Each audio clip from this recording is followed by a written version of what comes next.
고한연 티는 어쩔 수 없네. 근본이 없으니까. 설날 새벽 시어머니는 영하 10도 베란다에 며느리를 가두고 전을 부치게 했습니다. 기름이 튀어 화상이 생겨도 국자로 등짝을 내리쳐도 이를 악물고 참았습니다. 저런 걸 들인 내가 보살이지. 그날 시댁 앞에 멈춰선 고급 세단에서 내린 사람은 차기 대권주자로 불리는 국회의원이었습니다. 그가 걸레를 든 며느리 앞에서 90도로 숙였습니다. 선생님, 제가 너무 늦었습니다. 오늘의 사연 지금 시작합니다. 오늘도 함께 해주셔서 감사합니다. 구독과 좋아요를 눌러주시면 여러분에게 행운이 가득 찾아올 거예요. 오늘 하루도 행복하고 기쁜 일만 가득하시길 바랍니다. 세상 모든 사연을 정성스레 녹여내서 전하는 꼬순이네입니다. 저희 영상은 실화 바탕의 재구성 또는 창작된 시나리오를 바탕으로 제작되었으며 시각적인 몰입감을 위해 AI 생성 이미지를 활용했습니다. 따뜻한 마음으로 시청해주시면 감사하겠습니다. 새벽 4시 박금자 여사가 안방문을 발로 걷어차며 소리를 질렀습니다. 지훈아, 이년아, 죽었냐 살았냐? 당장 안 일어나. 지훈이 잠결에 몸을 일으키자 박금자 여사가 지훈의 팔을 짐짝처럼 잡아 거실로 끌고 나왔습니다. 거실 바닥에는 싱크대 위까지 식재료가 빼곡하게 쌓여 있었습니다. 20명 입에 들어갈 음식인데 잠이 오니? 저는 언제 부치고 국은 언제 끓일 거야. 손가락에 모터 달고 당장 시작해. 이 답답아.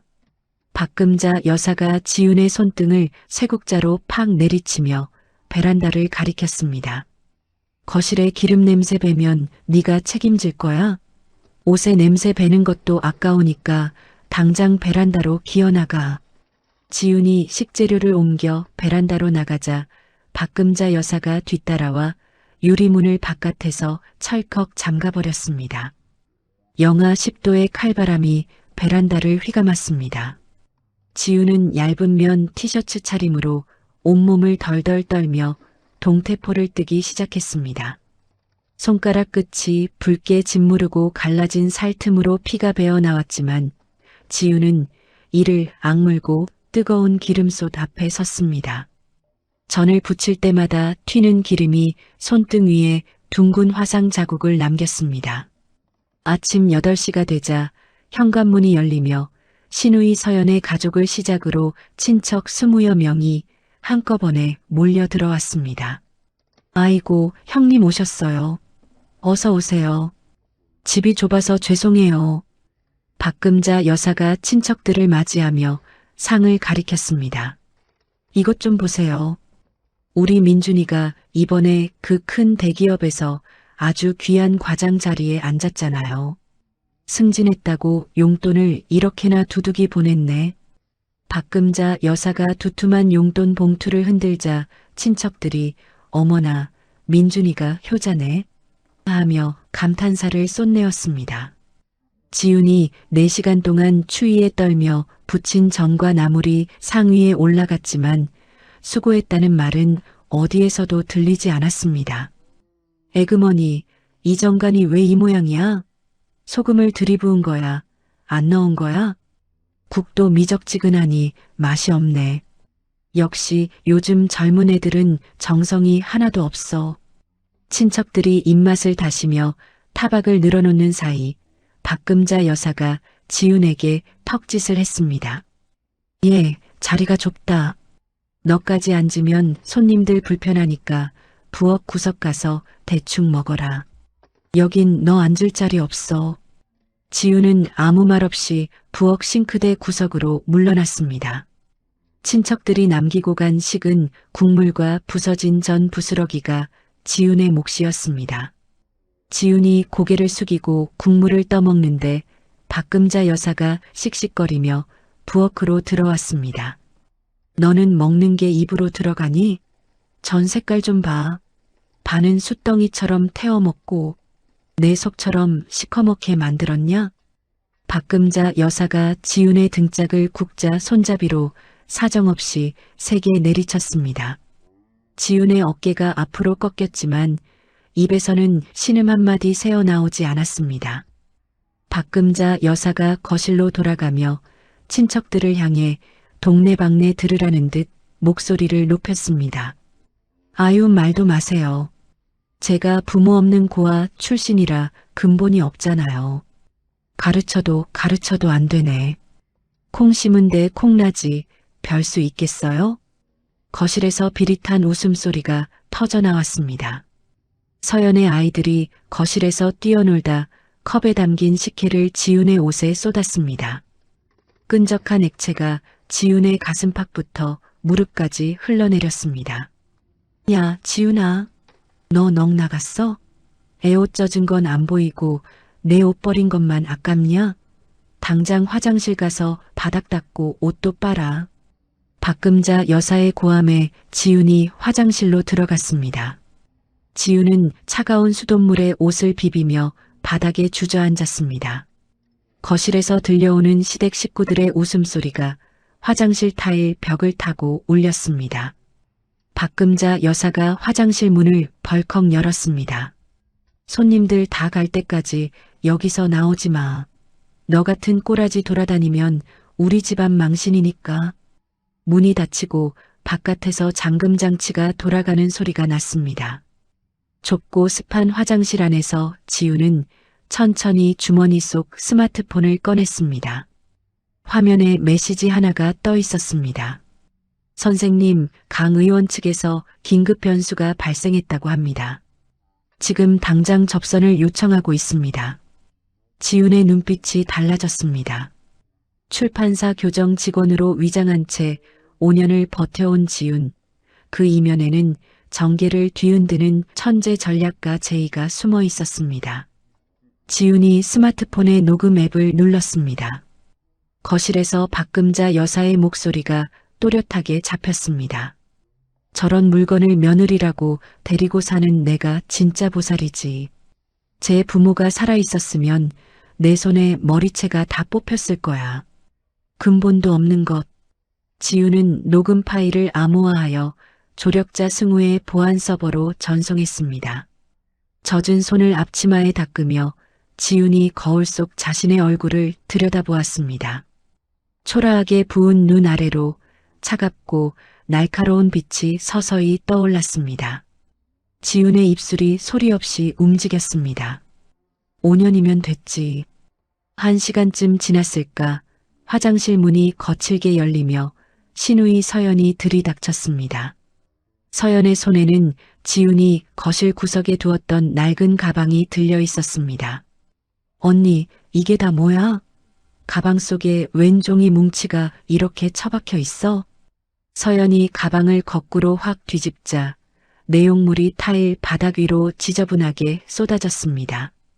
지훈이 밤잠 설치며 작성하던 보고서 초안과 수첩이 물기 어린 바닥에 뒹굴었습니다. 서연이 발끝으로 종이를 짓밟으며 콧방귀를 뀌었습니다. 교정 직원이면 옷 하나 잡을 것이지 무슨 보고서야? 이런 쓰레기 종이 뭉치 들고 다니면 뭐라도 되는 줄 알아? 웃겨 정말. 서연이 보고서를 양손으로 북북 찢어 지훈의 머리 위로 뿌려버렸습니다. 소동을 듣고 박금자 여사가 득달같이 달려왔습니다. 박금자 여사의 시선이 바닥에 흩어진 수첩 위에 멈추더니 구두발로 그것을 사정없이 비벼 뭉개버렸습니다. 배운 것 없는 부모 밑에서 자라니까 맨날 이런 헛짓거리나 하고 있지. 역시 그 천박한 핏줄은 어디 안 간다니까. 지훈의 손가락이 파르르 떨렸지만 입술을 꽉 깨문 채 아무 대답도 하지 않았습니다. 박금자 여사가 가방 안쪽을 험하게 뒤지더니 낡은 사진첩 하나를 끄집어냈습니다. 돌아가신 부모님 사진이 들어있는 지훈에게 남은 단 하나의 보물이었습니다. 이건 또 뭐야? 곰팡이 냄새나는 이 낡아 빠진 건. 박금자 여사가 사진첩을 넘겨보다가 비열한 미소를 지으며 들고 있던 찻잔을 슬쩍 기울였습니다. 뜨거운 차가 사진 위로 쏟아지며 지윤의 부모님 얼굴 위로 지저분한 갈색 얼룩이 번져나갔습니다. 그 순간 지윤의 고개가 천천히 올라왔습니다. 지윤이 처음으로 박금자 여사의 눈을 화살처럼 똑바로 쏘아보았습니다. 그만하십시오. 당장 멈추세요. 낮게 깔린 목소리였지만 거실 전체가 얼어붙을 만큼 서슬이 펄언 외침이었습니다. 박금자 여사의 얼굴이 대번에 시뻘겋게 달아올랐습니다. 뭐, 이게 어디서 시어머니 눈을 부라리고 대들어. 너 오늘 제삿날이고 싶니? 박금자 여사의 손바닥이 지윤의 뺨을 매섭게 후려쳤습니다. 짝! 소리와 함께 지윤의 고개가 돌아갔고 터진 입술 끝으로 붉은 피가 배어나왔습니다. 싸움 소리에 안방에서 남편 민준이 짜증스럽게 튀어나왔습니다. 민준은 상황을 보지도 않고 지윤의 어깨를 획 밀치며 소리를 질렀습니다. 너 미쳤어? 엄마한테 당장 무릎 꿇고 빌지 못해. 내 승진 앞두고 집안에 재뿌릴 작정이야. 민준이 지윤의 팔을 짐짝처럼 잡아 끌어 현관 밖으로 내동댕이 쳤습니다. 차가운 아파트 복도 끝 비상계단까지 밀려난 지윤의 등이 딱딱한 철제 난간에 쾅 부딪혔습니다. 현관문이 무정하게 닫혔습니다. 문 너머로 시댁 식구들의 비웃음 소리가 뱀처럼 새어나왔습니다. 저런 건 매가 약이라니까. 속이 다 시원하네. 형님, 시어머님이 너무 법 없이 사시는 분이라 저런 걸 참고 사신 거예요. 진작 내쫓았어야죠. 영하의 칼바람이 얇은 옷차림의 지윤을 사정없이 핥히고 지나갔습니다. 지윤은 차가운 계단에 앉아 찢어지고 젖어버린 부모님 사진 조각을 하나하나 눈물겹게 모았습니다. 어머니의 얼굴은 이미 반쯤 지워져 형체를 알아볼 수 없게 되었습니다. 현관문이 다시 열리더니 민준이 구두를 신고 나왔습니다. 민준이 주머니에서 5만 원권 한 장을 꺼내 지윤의 발치에 툭 던졌습니다. 가서 담배나 좀 사오고 정신 좀 차려. 꼴 보기 싫으니까 1시간 동안은 집에 들어올 생각도 하지 말고. 민준이 코웃음을 치며 안으로 쏙 들어가 버렸습니다. 지윤은 바닥에 떨어진 돈에는 눈길조차 주지 않았습니다. 지윤은 천천히 일어나 민준이 닫은 문을 차갑게 응시한 뒤 계단을 한 칸씩 내려가기 시작했습니다. 아파트 정문을 벗어나자 기다렸다는 듯 검은색 고급 세단 한 대가 지윤 앞에 멈춰 섰습니다. 뒷좌석 문이 열렸습니다. 선생님, 고생 많으셨습니다. 어서 타십시오. 한승우 변호사의 묵직한 목소리가 들려왔습니다. 지윤이 차에 오르자 비서가 따뜻한 코트를 어깨에 덮어주었습니다. 지윤은 코트를 여미며 노트북을 열었습니다. 화장실 바닥에서 떨던 모습은 온데간데 없었습니다. 승우가 서류 파일을 지윤 쪽으로 밀어주었습니다. 남편 박민준이 과장 직급 이용해서 하청업체들 피 빨아먹은 뒷돈 장부입니다. 3년치 싹 다 긁어모았습니다. 지윤이 파일을 넘기며 얼음장 같은 목소리로 물었습니다. 박금자 여사 쪽은 어떻게 됐지? 세금 한 푼 안 내려고 산 상가 건물이 불법 증축 투성이더군요. 구청에서 당장 날아올 자료들 다 챙겨뒀습니다. 지윤이 노트북에서 눈을 떼지 않은 채 곧바로 전화를 걸었습니다. 강 의원님, 저 제이입니다. 오늘 오후 2시 정각에 제가 찍어드리는 주소로 직접 오십시오. 전화기 너머로 강창석 의원의 다급한 목소리가 터져나왔습니다. 아이고, 선생님. 알겠습니다. 열째치고 지금 바로 달려가겠습니다. 지윤이 전화를 끊고 덮었던 코트를 다시 벗었습니다. 코트 아래로 다시 초라하고 얇은 면 티셔츠 차림이 드러났습니다. 승우 씨, 나 잠깐 다시 들어갔다 올게. 이 연극 막이 내리려면 마지막 한 장면이 더 필요하거든. 지윤이 차에서 내려 다시 그 차가운 복도를 걸어 올라갔습니다. 시댁배를 누르자 박금자 여사가 문을 빼꼼히 열고 혀를 찼습니다. 어디서 쏘다니다 이제 기어들어와? 거실 바닥에 아까 흘린 찬물 안 보여? 당장 엎드려서 싹 닦아내. 지우는 고개를 푹 숙인 채 집 안으로 발을 들였습니다. 거실 벽시계의 초침이 운명의 오후 2시를 향해 바쁘게 움직이고 있었습니다. 지훈이 차가운 바닥에 무릎을 꿇고 걸레를 들었습니다. 찬물이 얼룩진 바닥을 천천히 닦으며 곁눈질로 거실 벽시계를 흘겨보았습니다. 오후 1시 40분. 신우이 서연이 과자 봉지를 부스럭거리며 지훈의 머리 위로 부스러기를 털어냈습니다. 언니, 청소하는 김에 이것도 좀 치워. 구석구석 아주 깔끔하게 말이야. 응? 서연이 얄밉게 웃으며 발끝으로 지훈의 등을 툭 찼습니다. 지훈은 대꾸 없이 떨어진 부스러기를 묵묵히 쓸어 담았습니다. 거실에서는 박금자 여사가 아들 민준의 멱살이라도 잡을 기세로 달달 볶고 있었습니다. 야, 박민준. 강창석 의원이 이번에 대권주자로 아주 유력하다며. 너는 그 양반 명함 한 장이라도 받아본 적 있어? 민준이 고개를 푹 숙이며 기어들어가는 목소리로 대꾸했습니다. 어머니, 그 양반이 어디 저 같은 과장 따위하고 만나주는 분입니까? 그러니까 네가 한심하다는 거야. 서연이 남편은 골프 모임 가서 국회의원이랑 악수도 했다는데 넌 도대체 누굴 닮아 그 모양이니? 박금자 여사가 소파 쿠션을 집어 던지자 민준의 얼굴이 벌겋게 달아올랐습니다. 오후 1시 50분. 지훈이 청소하는 척하며 거실 구석 큰 화분 뒤에 소형 녹음기를 쓱 밀어 넣었습니다. 녹음기는 이미 지훈의 특수 서버와 연동되어 집안의 모든 소리를 실시간으로 전송하기 시작했습니다. 민준이 지훈 쪽으로 성큼성큼 걸어오더니 걸레질하는 지훈의 머리 위에서 거만하게 내려다보았습니다. 야, 오늘 저녁에 진짜 귀한 손님이 오실지도 몰라.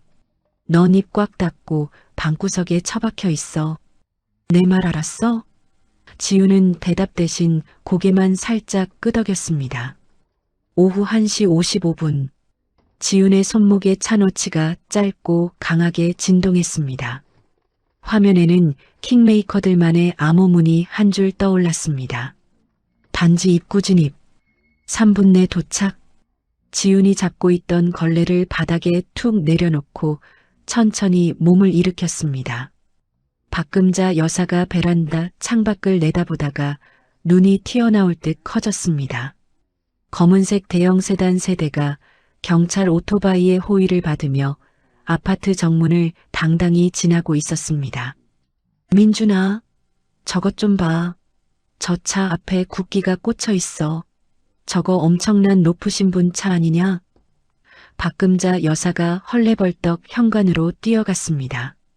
어머나, 우리 집에 오는 거 아니야? 세상에 누가 오는 거야? 박금자 여사가 버선발로 복도까지 나서며 헝클어진 머리를 매만졌습니다.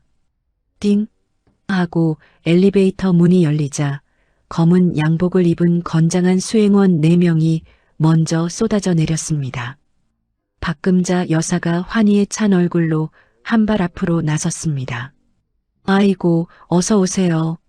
혹시 저희 집에. 그러나 수행원 한 명이 박금자 여사의 어깨를 툭 잡더니 거칠게 벽 쪽으로 밀어냈습니다. 뒤로 물러나 주십시오. 길 비키세요. 박금자 여사가 벽에 딱 붙은 채 멍하니 서 있는 사이 수행원들이 현관 안쪽까지 들이닥쳐 거실 통로를 쫙 확보했습니다. 뒤이어 강창석 의원이 위험 있는 걸음으로 시댁 거실에 발을 들여놓았습니다. 민준이 용수철처럼 벌떡 일어났습니다. 강창석 의원님. 박금자 여사가 허둥지둥 거실로 기어들어오며 비굴하게 두 손을 모았습니다. 아이고, 의원님. 이렇게 귀한 분이 이 누추한 곳에 어쩐 일이십니까? 민준아, 빨리 비싼 차 내와. 강창석 의원은 박금자 여사를 눈길 한 번 주지 않고 무시했습니다. 강 의원의 날카로운 시선이 거실 구석 한 군데에 딱 멈추었습니다. 거기엔 걸레를 든 채 초라한 때자국 묻은 앞치마를 두른 지훈이 서 있었습니다. 강 의원이 성큼성큼 지훈 앞으로 다가가더니 모두가 보는 앞에서 허리를 90도로 꺾어 깊이 숙였습니다. 선생님, 제가 너무 늦게 모시러 왔습니다. 진심으로 죄송합니다. 거실의 공기가 얼음장처럼 굳어버렸습니다. 박금자 여사가 들고 있던 물컵이 손에서 미끄러져 챙그랑 소리를 내며 박살났습니다. 민주는 입을 벌린 채 망치로 머리를 맞은 듯 굳어버렸고 서연은 들고 있던 과자 봉지를 바닥에 떨어뜨렸습니다. 민준이 간신히 정신을 차리고 한 발 앞으로 나서며 더듬거렸습니다. 의원님, 이 사람은 제 와이프인데요. 지금 무슨 실수를. 그러자 수행원 2명이 철벽처럼 민준의 앞을 가로막았습니다. 강 의원이 고개를 돌려 지훈의 손등을 보았습니다. 기름에 데어 붉게 익은 화상 자국과 국자, 손잡이에 맞아 멍든 자국이 선명하게 눈에 들어왔습니다. 강 의원의 안색이 순식간에 시퍼렇게 변했습니다. 강 의원이 박금자 여사를 향해 벼락 같은 소리를 질렀습니다. 당신들, 이분이 도대체 누구신 줄이나 알고 감히 이런 대접을 한 겁니까? 박금자 여사의 무릎이 종이 인형처럼 풀려 소파 아래로 미끄러졌습니다. 서연이 겁에 질려 화장실로 도망치려다 수행원에게 팔을 붙잡혀 옴짝달싹 못하게 되었습니다. 지훈이 천천히 앞치마 끈을 풀어 바닥에 툭 떨어뜨렸습니다. 지훈이 박금자 여사가 소파 옆에 모셔둔 명품 가방을 구두로 밟고 지나가며 강 의원에게 나지막이 말했습니다. 의원님, 여긴 공기가 탁하네요. 밖에서 이야기하시죠. 박금자 여사가 바닥에 주저앉아 입만 벙긋거렸지만 아무 소리도 나오지 않았습니다. 민주는 수행원들에게 가로막혀 멀어지는 지훈의 뒷모습만 넋 나간 채 바라보았습니다. 지훈이 강 의원의 극진한 호의를 받으며 현관문을 나섰습니다. 복도에 선 지훈의 등 뒤로 시댁 거실의 정적이 무겁고 서늘하게 가라앉았습니다. 아파트 단지 주차장에는 취재진 수십 명이 카메라를 들고 개미떼처럼 대기하고 있었습니다. 강 의원의 수행원들이 홍해 갈라지듯 길을 열자 지훈이 강 의원과 나란히 서서 세단을 향해 당당히 걸어갔습니다. 강 의원이 직접 허리를 굽혀 뒷문을 열고는 지훈을 상석에 극진히 태웠습니다. 차 문이 툭 하고 닫히자마자 지훈은 차가운 눈빛으로 전화기를 들었습니다. 승우 씨, 준비한 이혼 소장이랑 비리 자료 지금 바로 세상에 뿌려. 승우의 묵직한 대답이 즉시 돌아왔습니다. 이미 법원에 소장 접수 마쳤고 주요 언론사 12곳에 동시에 자료 송부했습니다. 지훈이 전화를 끊고 천천히 창밖을 바라보았습니다. 시댁 아파트 베란다에 박금자 여사와 민준, 서연이 마치 창살 없는 감옥에 갇힌 죄수들처럼 매달려 주차장을 내려다보고 있었습니다. 세단 행렬이 단지를 빠져나가기가 무섭게 민준의 전화기가 미친 듯이 울려댔습니다. 회사 감사팀의 날카로운 목소리가 터져나왔습니다. 박민준 과장, 당신이 공금 빼돌리고 하청업체랑 뒷거래한 혐의 다 밝혀졌어. 지금 당장 직위해제니까 내일 오전까지 짐 싸서 출석해. 민준이 전화기를 든 채 그 자리에 돌부처처럼 굳어버렸습니다. 박금자 여사의 전화기도 기다렸다는 듯 요란하게 울렸습니다. 상가 건물 관리인의 목소리가 사시나무 떨듯 흔들리고 있었습니다. 사장님, 큰일 났습니다. 구청 단속반이 들이닥쳐서 불법 증축의 소방법 위반이라고 영업 정지 딱지를 사방에 붙이고 있어요. 박금자 여사가 기절할 듯 비명을 지르며 전화기를 바닥에 내팽개쳤습니다. 이게 다 그년이 한 짓이야. 앙큼한 년. 민준아, 당장 지훈이한테 전화해서 빌기라도 해. 민준이 사들린 듯 지훈에게 전화를 걸었지만 돌아오는 건 없는 번호라는 차가운 안내 음성뿐이었습니다. 민준이 문자를 수백 통이나 보냈지만 화면엔 전송 실패를 알리는 빨간 표시만 가득했습니다. 박금자 여사가 악이 받쳐 겉옷을 걸쳐 입으며 현관으로 달려나갔습니다. 강 의원 사무실로 가자. 내가 직접 가서 그년 머리채를 끌어내겠어. 박금자 여사는 강 의원의 사무실 앞에서 찬바람을 맞으며 2시간을 악을 쓰며 버텼습니다. 사무실 직원이 나와 박금자 여사를 벌레 보듯 내려다보며 툭 던졌습니다. 여긴 관계자 외에는 발도 못 붙입니다. 당장 물러나세요. 박금자 여사가 소리를 지르며 발광하자 건장한 경비원 2명이 양팔을 붙잡아 길바닥으로 끌어냈습니다. 그 시각 지우는 승우가 마련한 호텔 스위트룸에서 여유롭게 노트북을 펼치고 있었습니다. 화면에는 시댁 거실에 미리 설치해둔 보안 카메라 영상이 생생하게 흐르고 있었습니다. 박금자 여사가 민준의 멱살을 잡고 흔들고 서연은 바닥에 주저앉아 대성통곡을 하고 있었습니다. 다 내 탓이야. 마누라 하나 제대로 못 잡아서 집안을 이 꼴로 만들어. 이 모자란 놈아. 어머니, 저도 몰랐다고요. 그년이 그런 무서운 사람인 줄 제가 어떻게 압니까? 그걸 말이라고 해. 눈뜬 장님도 아니고 내 놈이 제일 문제야. 지훈이 서늘한 미소를 지으며 노트북을 탁 닫아버렸습니다.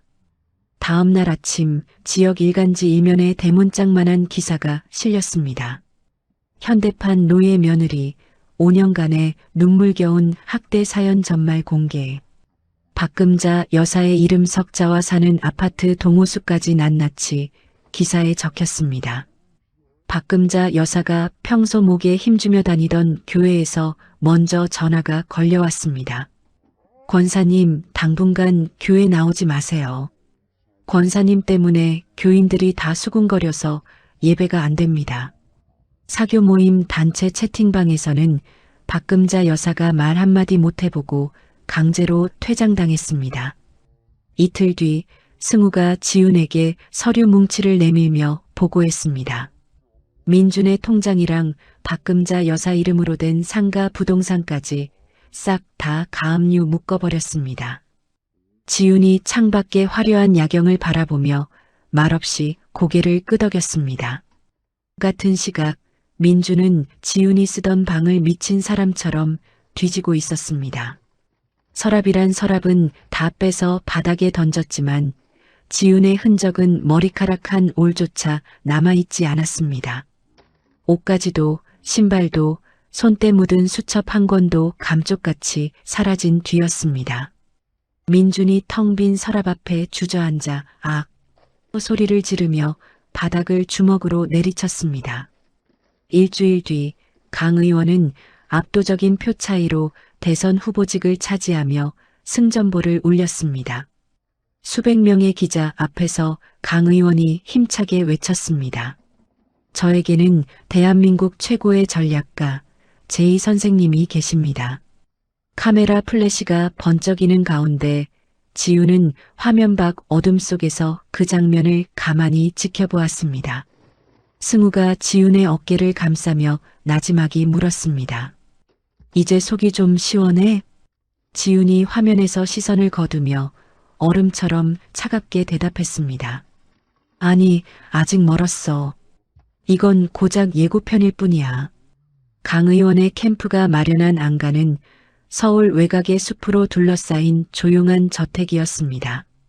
지훈은 널찍한 2층 서재에 자리를 잡고 비서진으로부터 쉴 새 없이 보고를 받으며 차기 정무 전략 수립에 몰두했습니다. 서재 문을 조심스럽게 노크하는 소리에 지훈이 고개를 들었습니다. 승우가 묵직한 서류 가방을 들고 들어왔습니다. 선생님, 법적으로 대응할 자료들 싹 정리해서 가져왔습니다. 승우가 서류를 내려놓다가 지훈의 손등에 시선이 딱 멈추었습니다. 기름에 데어 벗겨진 화상 자국 위로 시어머니가 휘두른 국자에 맞은 멍이 퍼렇게 번져 있었습니다. 승우가 입술을 피가 나도록 꽉 깨물며 고개를 돌렸습니다. 그 인간들, 법의 이름으로 반드시 숨통을 끊어놓겠습니다. 절대로 용서 못합니다. 지훈이 멍든 손등을 무덤덤하게 소매 안으로 쓱 밀어넣으며 말했습니다. 감상적인 소리는 됐어. 일이나 하자. 이리 앉아. 지훈이 노트북 화면을 승우 쪽으로 획 돌렸습니다. 화면에는 이 나라 재계를 쥐락펴락하는 최동현 회장의 사진과 촘촘한 기업 조직도가 떠 있었습니다. 강 의원의 가장 큰 라이벌, 최동현 회장. 바로 이 사람이 박금자 여사의 뒤를 봐주는 진짜 몸통이야. 승우가 눈을 가늘게 뜨며 화면을 뚫어지게 들여다보았습니다. 배우라니요? 일개 시어머니하고 재벌 회장이 도대체 무슨 관계입니까? 박금자 여사가 젊은 시절 신분 세탁을 할 때 도와준 사람이 최 회장이야. 그 대가로 박 여사는 5년 동안 며느리인 나를 감시하고 일거수일투족을 최 회장에게 갖다 바친 거지. 승우가 의자 등받이에 몸을 깊숙이 기대며 깊은 한숨을 내쉬었습니다. 세상에. 그럼 그 시댁 식구들의 모진 학대가 단순한 성격 탓이 아니라 나를 집안일에 묶어두고 정신을 쏙 빼놓으려는 최 회장의 더러운 작전이었지. 하지만 그 인간이 한 가지 큰 계산을 틀렸어. 지훈이 노트북을 탁 닫으며 승우를 차갑게 바라보았습니다. 내가 그 지옥 같은 집구석에 갇혀 있는 동안 최 회장 그 인간의 치부를 먼지 하나까지 다 뒤져서 모았거든. 승우가 가방에서 추가 자료를 꺼내 탁자 위에 펼쳤습니다. 남편 박민준 건도 아주 대여입니다. 회사 공금 빼돌린 것도 모자라 도박 자금으로 쓴 내역이 계좌 추적에서 딱 걸렸습니다. 지훈이 자료를 훑어보더니 만족스러운 듯 고개를 끄덕였습니다. 당장 법원에 제출해. 그 인간이 다시는 사회발도 못 붙이게 퇴로를 완전히 끊어버려. 승우가 서류를 챙기며 씩씩하게 대답했습니다. 알겠습니다. 오늘 해지기 전까지 싹 처리하겠습니다. 그때 서재 문이 열리며 비서가 다급히 들어왔습니다. 선생님, 강 의원님께서 급히 통화를 원하십니다. 지훈이 전화를 받자마자 강 의원의 쩌렁쩌렁한 목소리가 들려왔습니다. 아이고, 선생님. 이번 경선 이기고 나서 지지율이 하늘 높은 줄 모르고 치솟고 있습니다. 내일 정책 발표인데 마지막으로 선생님 조언 좀 듣고 싶어서요. 의원님, 다른 거 보지 마시고 서민 주거 안정 정책만 강하게 밀어붙이세요. 상대는 부자들 세금 깎아주자는 소리만 하니까 민심은 우리 쪽으로 오게 돼 있습니다. 강 의원이 잠시 숨을 고르더니 진지한 목소리로 입을 열었습니다. 선생님, 부탁이 하나 더 있습니다. 저를 도하 대선 캠프 수석 전략가 자리를 정식으로 맡아주시면 안 되겠습니까? 지훈이 창밖의 평화로운 정원을 내다보며 덤덤하게 대답했습니다. 저는 그런 높은 자리는 욕심 없습니다. 다만 의원님이 이 나라를 제대로 바꿀 수만 있다면 제가 끝까지 뒤를 지키겠습니다. 전화를 끊자 승우가 걱정스러운 듯 슬쩍 물었습니다. 그나저나 그 망할 시댁 놈들은 요즘 어쩐답니까? 지훈이 노트북을 다시 열며 서늘하게 말했습니다. 박금자 여사가 아들 민준이를 달달 볶고 난리야. 어떻게든 나한테 사죄할 구멍을 찾아오라고 비명을 지른다네. 하지만 이미 버스는 떠났지. 승우가 따뜻한 차를 한 잔 따라 지훈 앞에 놓아주었습니다. 신우이 서연이 쪽도 가관입니다. 쇼핑몰에 세무조사가 들이닥쳤는데 가짜 명품을 진짜라고 속여판 게 산더미처럼 쏟아지고 있답니다. 지훈이 차를 한 모금 마시며 차분하게 말했습니다. 서연이는 내버려둬도 제풀에 쓰러질 거야. 지금 우리가 잡아야 할 호랑이는 최 회장뿐이야. 지훈이 서재 벽면 가득 붙여놓은 복잡한 인물관계도를 가리켰습니다. 최 회장을 중심으로 박금자 여사, 민준, 서연이 빨간 선으로 지저분하게 얽혀 있었습니다. 박금자 여사가 제일 무서워하는 게 돈줄 끊기고 이름에 먹칠 당하는 거야. 그 두 가지를 한 번에 끊어버리면 최 회장도 쓸모없는 사냥개는 버리게 되겠지. 승우가 관계도를 바라보며 단단히 각오를 다졌습니다. 경호팀도 철저히 배치했습니다. 그 시댁 인간들, 선생님 근처 1km 안짝으로는 얼씬도 못하게 손을 써뒀습니다. 밤이 깊어 주위가 고요해졌습니다. 승우가 나간 뒤에도 지훈은 홀로 책상 앞에 앉아 있었습니다. 지훈이 서랍 깊숙한 곳에서 찬물에 젖어 얼룩진 낡은 사진 조각을 꺼냈습니다. 지워져가는 어머니의 얼굴 위로 지훈의 마디 굵은 손가락이 천천히 머물렀습니다. 엄마, 아빠, 조금만 더 기다리세요.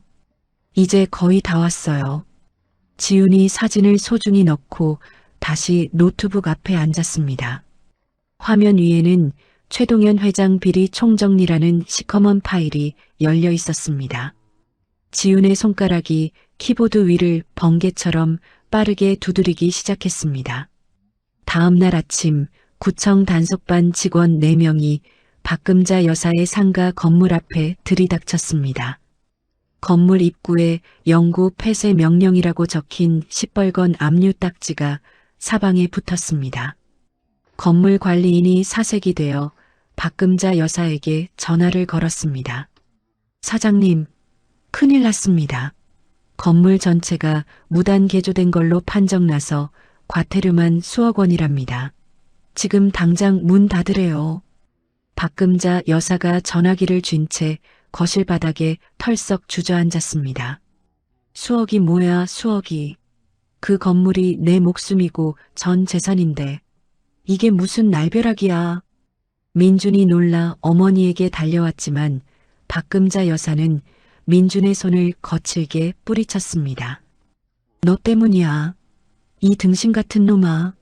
마누라 하나 제대로 잡아놨으면 집안이 이 꼴이 났겠어? 네가 못나서 그런 거야. 같은 시각 민준의 회사 내부 게시판에 글 하나가 올라와 서버를 마비시켰습니다.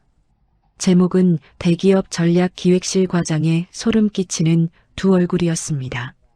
민준이 지훈에게 퍼부은 입에 담지 못할 폭언 녹취록과 하청업체들 피를 빨아먹은 뒷돈 수수 내역이 증거물로 첨부되어 있었습니다.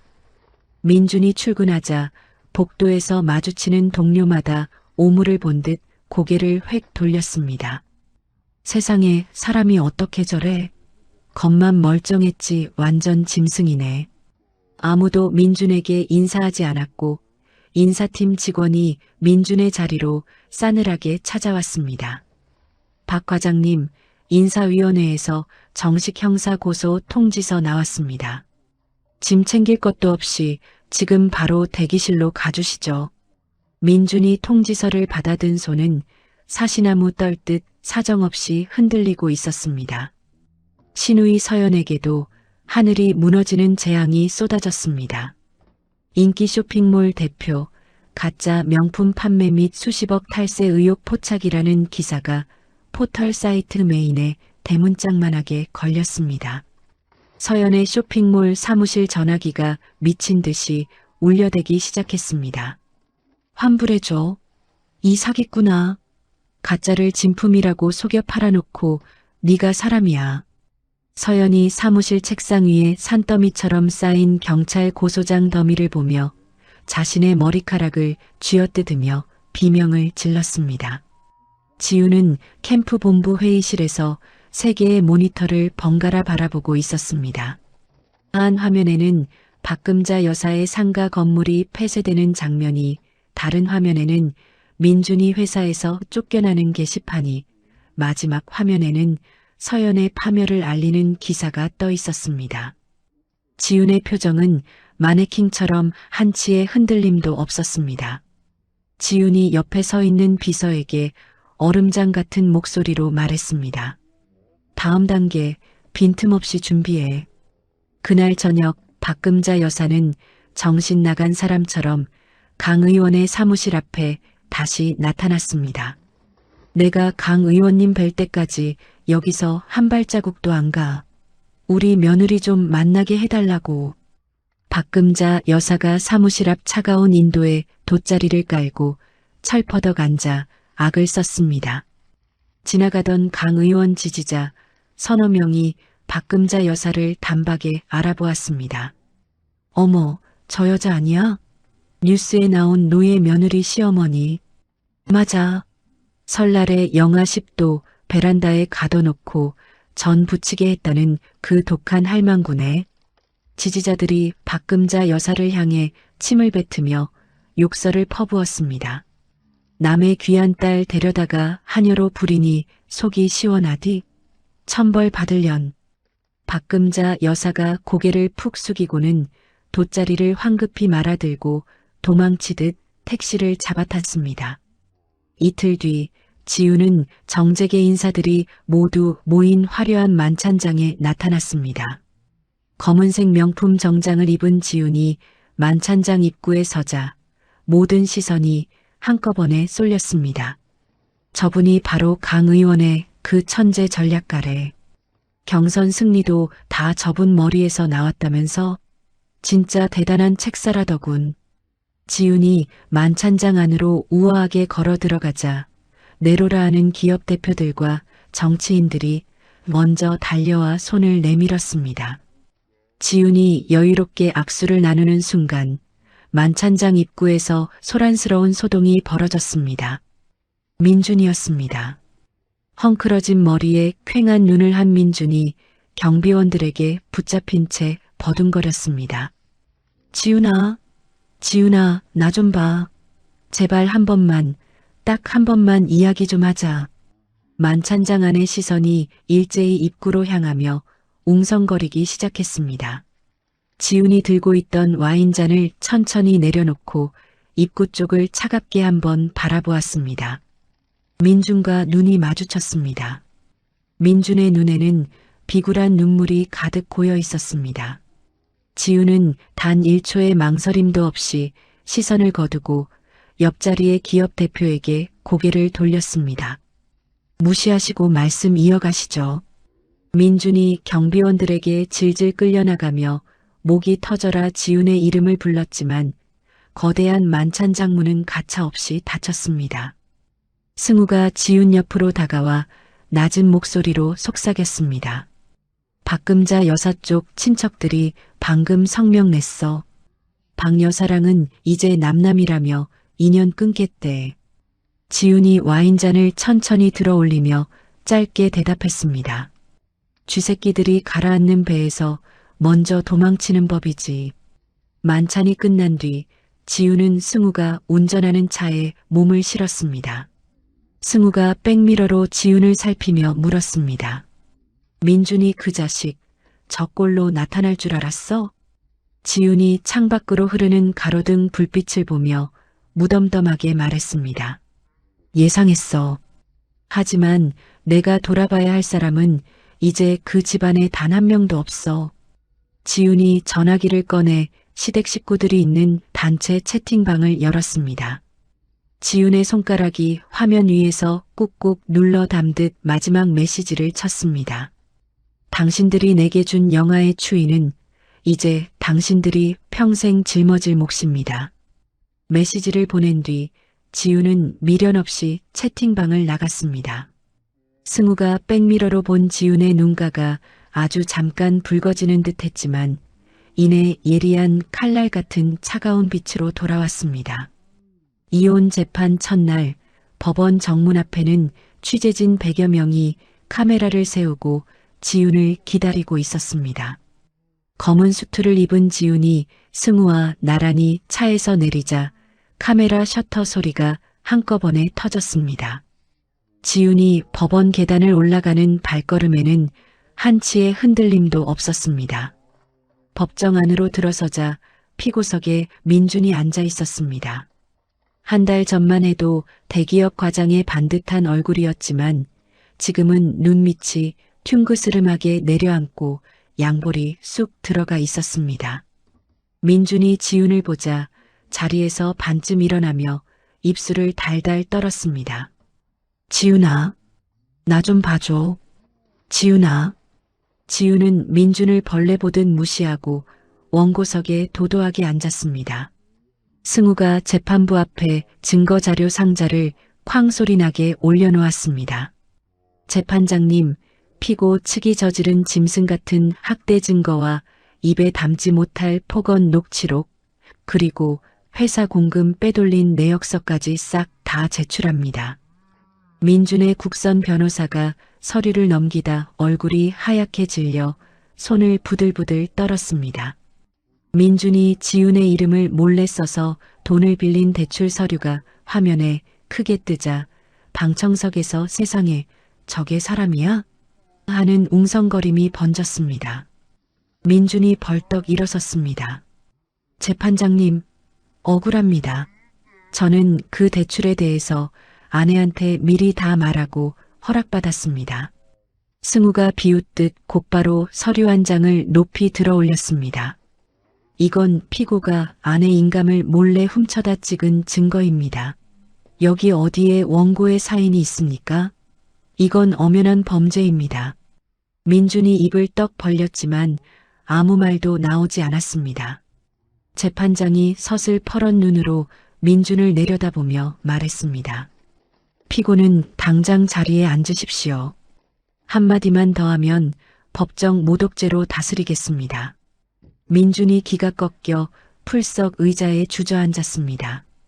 재판이 끝나고 법원 복도로 나오자 박금자 여사가 득달같이 달려와 지훈의 앞을 가로막았습니다. 박금자 여사의 손에는 금목걸이며 금반지가 가득 든 보자기가 들려 있었습니다. 지훈아, 내가 잘못했다. 이거 다 내 거야. 내가 평생 모아둔 금부치들인데 이거 다 줄 테니까 제발 우리 민준이 한 번만 살려줘라. 응? 박금자 여사가 비굴하게 보자기를 지훈 앞에 내밀었습니다. 지훈이 그 보자기를 차가운 눈으로 잠시 내려다보았습니다.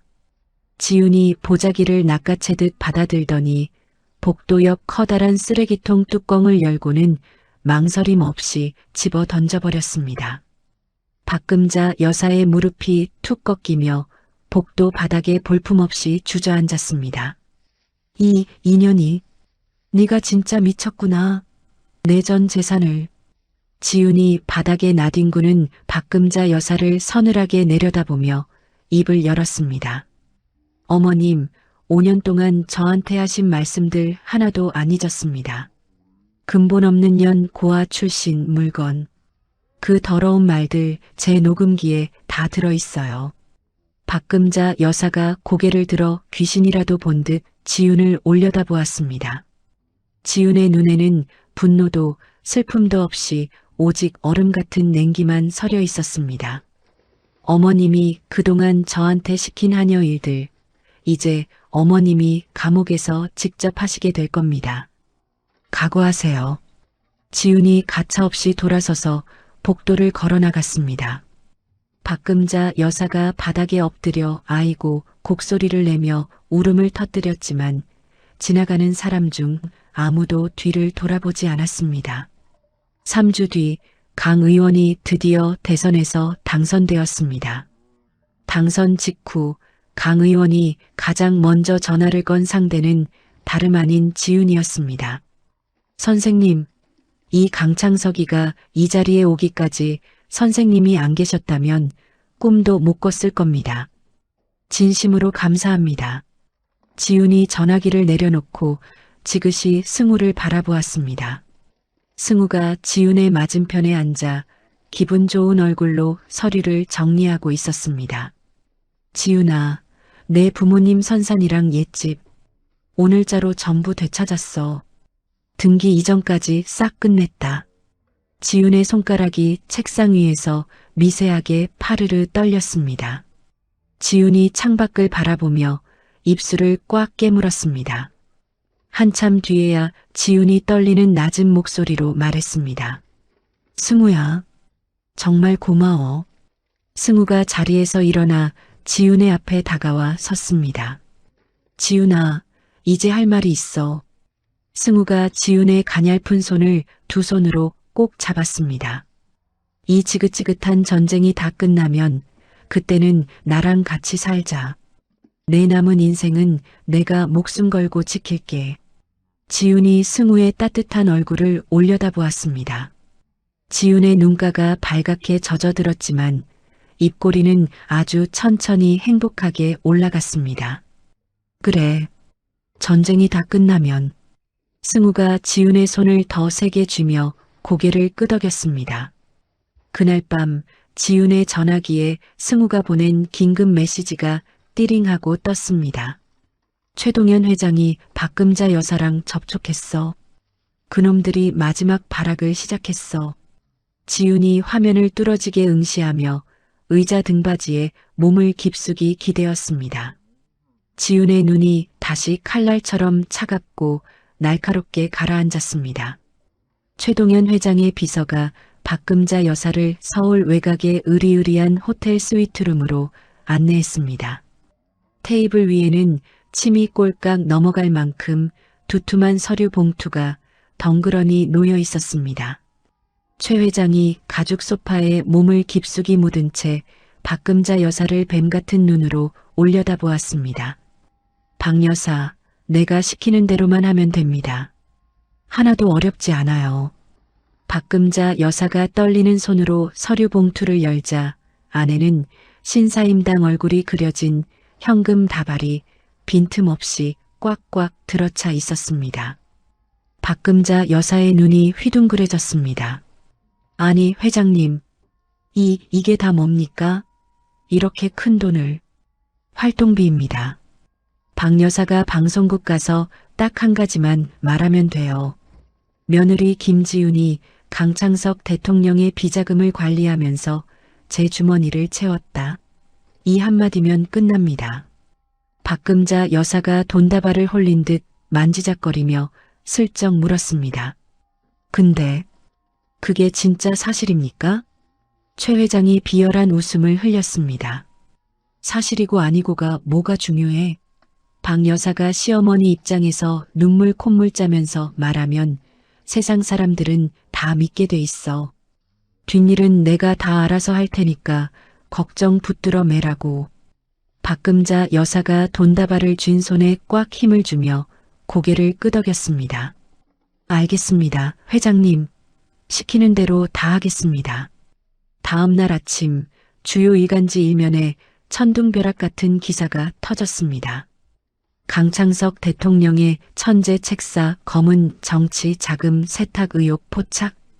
지훈이 강 대통령의 비자금을 몰래 관리하며 수억 원을 빼돌렸다는 내용이 복잡한 도표와 함께 상세히 실렸습니다. 지훈이 캠프 본부에서 기사를 확인하는 그 찰나 현관문이 부서질 듯 열리며 검은 양복의 사내들이 들이닥쳤습니다. 검찰 수사관 6명이 시퍼런 압수수색 영장을 들고 밀려 들어왔습니다. 김지훈 씨, 정치자금법 위반 혐의로 관련 자료 싹 다 압수합니다. 길 비키세요. 수사관들이 지훈의 서재를 제 집 안방처럼 헤집으며 노트북과 외장하드, 서류 상자들을 무더기로 실어 날랐습니다. 지훈은 서재 문 앞에 꼿꼿이 서서 그 광경을 말없이 아주 차갑게 지켜보았습니다. 같은 시각 박금자 여사가 방송국 카메라 앞에 앉아 연기를 시작했습니다. 박금자 여사가 하얀 손수건으로 눈물을 콕콕 찍어내며 가련한 척 입을 열었습니다. 아이고, 세상 사람들. 제 며느리가 우리 가족을 협박해서 전 재산을 싹 다 뺏어갔어요. 그 돈이 다 어디서 났나 했더니 이제야 알겠더라고요. 박금자 여사의 목소리가 가증스럽게 파르르 떨렸습니다. 강 대통령 비자금을 관리하면서 몰래 뒤로 빼돌린 거예요. 저는 시어머니로서 차마 눈뜨고 볼 수 없어 진실을 밝히기로 결심했습니다. 방송이 나가자마자 인터넷 세상은 벌집을 건드린 듯 난리가 났습니다. 천재 책사인 줄 알았더니 순 사기꾼의 도둑년이었네. 결국 돈이 목적이었구먼. 사람 겉만 봐선 몰라. 대통령도 한통속 아니야? 당장 조사해라. 강 대통령의 참모들이 얼굴이 벌개져서 긴급 회의실로 모여들었습니다. 수석 참모가 책상을 쾅 치며 윽박질렀습니다. 당장 김지윤을 캠프에서 내보내야 합니다. 이대로 두다간 우리 대통령님까지 같이 지옥불에 떨어집니다. 옆에 있던 참모도 겁에 질려 고개를 끄덕였습니다. 민심이 이미 등을 돌렸습니다. 김지윤이랑은 이제 남남이라는 공식 입장을 빨리 내야 합니다. 승우가 한달음에 지윤의 안가로 달려왔습니다. 지윤아, 너 계좌 확인해봤어? 지윤이 무겁게 고개를 끄덕였습니다. 오늘 새벽에 내 통장에 누군가 이름도 모를 돈을 거액으로 입금해놨더라. 덫을 아주 제대로 놨어. 승우가 분해서 주먹을 불끈 쥐었습니다. 최 회장 그 인간 짓이 분명해. 가짜 증인까지 다 사놨을 거야. 그때 승우의 전화기가 요란하게 울렸습니다. 변호사님, 큰일 났습니다. 검찰에 증인 2명이 나타나서 김지윤이 직접 현금 상자를 받는 걸 봤다고 거짓 진술을 하고 있답니다. 승우가 전화를 끊으며 이를 부득부득 갈았습니다. 증인까지 돈으로 매수했어. 아주 구멍 하나 없이 꽉 짜놨군.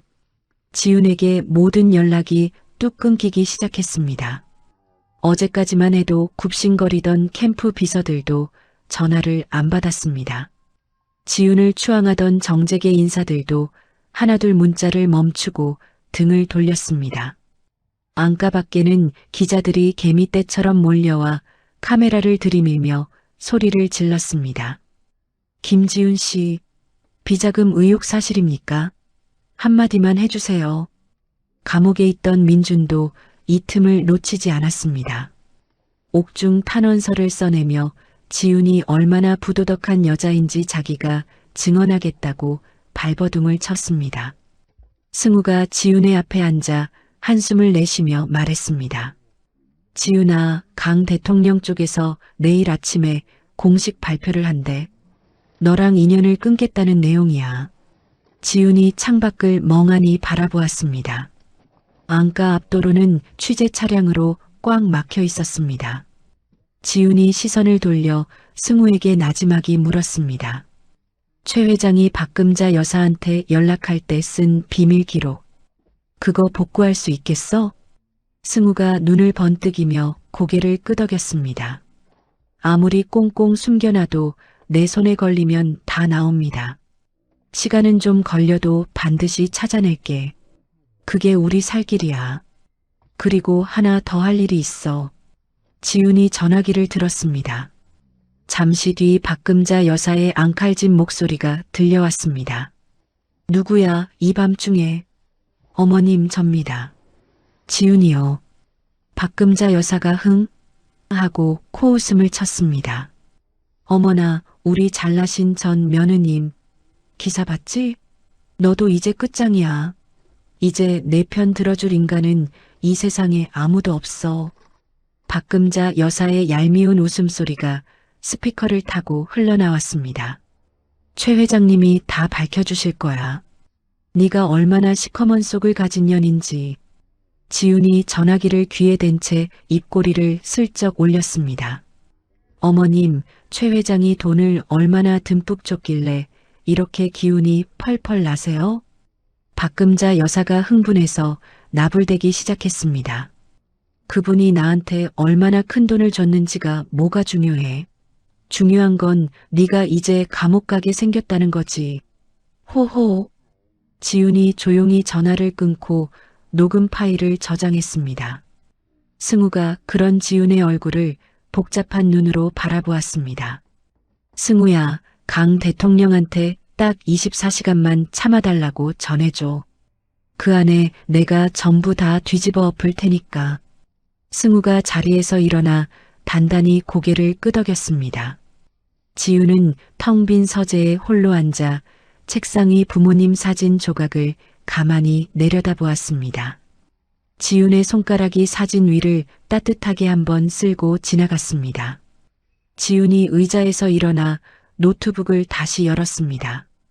화면 위에는 최 회장의 비밀 금고가 어디에 있는지 표시된 지도가 환하게 떠올랐습니다. 1년 뒤 지훈은 국가 훈장 수여식 단상에 당당히 서 있었습니다. 강 대통령이 직접 지훈의 가슴에 반짝이는 훈장을 정성껏 달아주었습니다. 대한민국의 정의를 바로 세우기 위해 온몸을 던진 김지훈 전략가에게 이 나라의 마음을 담아 훈장을 수여합니다. 객석에서 우레와 같은 박수 소리가 터져 나왔습니다. 승우는 맨 앞줄에 앉아 벅찬 눈빛으로 지훈을 가만히 바라보고 있었습니다. 지훈이 단상에서 내려와 승우의 옆자리에 앉으며 쑥스러운 듯 작게 웃었습니다. 아유, 사람들 시선이 너무 많아서 다리가 다 떨리더라. 승우가 지훈의 손을 따뜻하게 꼭 잡으며 대답했습니다. 무슨 소리야? 하늘에서 내려온 선녀처럼 우아하기만 하던걸. 수여식이 끝난 뒤 승우가 지훈을 태우고 서울 외곽의 한적한 곳으로 차를 몰았습니다. 지훈이 창밖으로 스치는 초록빛 풍경을 바라보다가 슬쩍 물었습니다. 승우야, 우리 지금 어디 가는 거야? 다 왔어. 내려보면 깜짝 놀랄 거다. 차가 멈춘 곳은 야트막한 언덕 위에 아주 예쁜 공원이었습니다. 정갈한 돌담길을 따라 걸어 올라가자 그 끝에 부모님의 묘비가 햇살을 받으며 나란히 서 있었습니다. 지훈아, 지난달에 여기 추모공원 공사가 다 끝났어. 이제 선산도 내 부모님 이름으로 완벽하게 되찾았다. 지훈이 묘비 앞에 천천히 무릎을 꿇었습니다. 지훈의 마디진 손가락이 묘비에 새겨진 어머니의 이름 석자 위를 부드럽게 쓸어내렸습니다. 엄마, 이제 정말 다 끝났어. 아빠도 이제 아무 걱정 말고 편히 쉬어. 지훈의 눈에서 참아왔던 뜨거운 눈물 한 줄기가 볼을 타고 흘러내렸습니다. 승우는 지훈이 부모님과 충분히 대화를 나눌 수 있도록 뒤에서 듬직하게 서서 기다려 주었습니다. 지훈이 눈물을 닦고 일어나 승우의 품으로 돌아왔습니다. 정말 고마워. 이 장소 우리 부모님이 참 좋아하실 것 같아. 승우가 지훈의 가냘픈 어깨를 감싸 안으며 다정하게 대답했습니다. 좋아하셔야지. 이제부터 내 부모님은 내 부모님이기도 하니까. 같은 날 오후 교도소 작업장에서는 박금자 여사가 고무장갑을 끼고 쭈그려 앉아 화장실 바닥을 닦고 있었습니다. 옆에서 청소 검사를 하던 수감자가 박금자 여사의 어깨를 툭 쳤습니다. 야, 하녀 할망구. 거기 구석에 물때 안 보여? 늙었다고 봐줄 줄 알아? 다시 빡빡 닦아. 박금자 여사의 무릎이 차가운 타일 바닥 위에서 사정없이 덜덜 떨리고 있었습니다. 잠시 후 면회 시간에 민준이 찾아왔지만 유리창 너머의 민준은 흙먼지 묻은 작업복 차림이었습니다. 정가자 낙인이 찍힌 민준이 출소 후에 갈 수 있는 곳은 고된 공사 현장뿐이었습니다. 박금자 여사가 유리창에 얼굴을 바짝 들이밀며 악을 쓰듯 소리쳤습니다. 민준아, 너 지훈이한테 가서 바짓가랑이라도 붙잡아. 돈 좀 받아오란 말이야. 내 어미가 여기서 똥오줌 치우며 살게 생겼냐. 민준은 고개를 푹 숙인 채 아무런 대꾸도 하지 않았습니다. 민준아, 내 말 안 들려. 이 한심한 자식아, 대답 좀 해보라고. 민준이 깊은 한숨을 내쉬며 자리에서 일어났습니다. 민주는 울부짖는 박금자 여사를 뒤로하고 단 한 번도 돌아보지 않은 채 면회실을 나갔습니다. 박금자 여사가 유리창을 손톱으로 긁으며 통곡했지만 교도관이 무정하게 다가와 그녀의 팔을 잡아 끌었습니다. 면회 시간 끝났습니다. 다른 사람 방해하지 말고 당장 들어가세요. 석 달 뒤 동네 서점 명당 자리에 새 책 한 권이 예쁘게 놓였습니다. 설날의 기적이라는 제목 위에는 김지훈 지음이라는 이름이 당당하게 적혀 있었습니다. 지훈이 겪은 아픔과 승리를 담은 이 책은 출간되자마자 불티나게 팔려나갔습니다. 지훈은 화려한 정치를 뒤로하고 평화로운 작가의 삶을 선택했습니다. 승우와 지훈은 작은 정원이 딸린 집에서 가까운 지인들만 모시고 소박한 결혼식을 올렸습니다. 하객은 몇 안 되었지만 지훈의 얼굴에는 그 어느 때보다 화사하고 편안한 미소가 가득했습니다. 지훈은 매년 설날마다 직접 정성껏 음식을 만들어 홀로 지내는 어르신들을 찾아가 대접했습니다. 또한 재단을 만들어 어려운 형편의 학생들에게 장학금을 주며 부모님께 못다한 효도를 세상에 나누었습니다.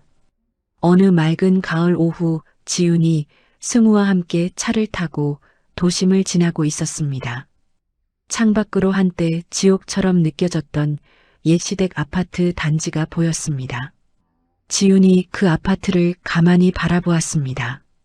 베란다에는 이름 모를 누군가의 빨래가 평화롭게 널려 있었습니다. 승우가 지훈의 눈치를 살피며 부드럽게 물었습니다. 지훈아, 잠시 세워줄까? 지훈이 조용히 고개를 저으며 승우의 손을 꼭 잡았습니다. 아니, 그냥 가자. 이제 내 기억 속에서 다 지워졌어. 차가 아파트 단지를 지나 탁 트인 넓은 도로로 접어들었습니다. 황금빛 석양이 앞 유리를 통해 두 사람을 따뜻하게 비추었습니다. 지훈이 눈을 가늘게 뜨며 행복한 웃음을 지었습니다. 석양을 향해 달려가는 차 안에서 지훈이 나지막하게 의조렸습니다. 인생은 남이 시키는 대로 사는 게 아니라 내 손으로 직접 설계하며 사는 거야. 지훈은 5년 동안 베란다의 칼바람을 견뎠고 싱크대 구석에서 식은 국물을 먹었고 화장실에 갇혀 숨을 죽였습니다. 그 시간 동안 지훈은 단 한 번도 무너지지 않았습니다. 세상은 지훈을 한여에서 여왕이 된 여자라고 불렀지만 지훈은 스스로를 자신의 삶을 지킨 사람이라고 말했습니다. 누군가는 복수가 답이 아니라고 말할지도 모릅니다. 하지만 때로는 참는 것만이 미덕이 아닐 때가 있습니다. 자신을 짓밟는 사람 앞에서 당당히 일어서는 것. 그것이야말로 진짜 용기가 아닐까요? 지훈이 시댁 아파트를 지나치며 멈추지 않고 가속 페달을 밟았던 것처럼 우리도 지나간 아픔 앞에서 멈추지 않아도 됩니다. 뒤돌아보지 않아도 됩니다. 앞으로 나아가는 것, 그것만으로 충분합니다. 오늘 이 사연이 힘든 하루를 보내고 계신 분들께 작은 위로가 되었으면 좋겠습니다. 이야기를 끝까지 들어주신 분이 계시다면 잘 들었다고 댓글 하나만 남겨주세요. 감사합니다.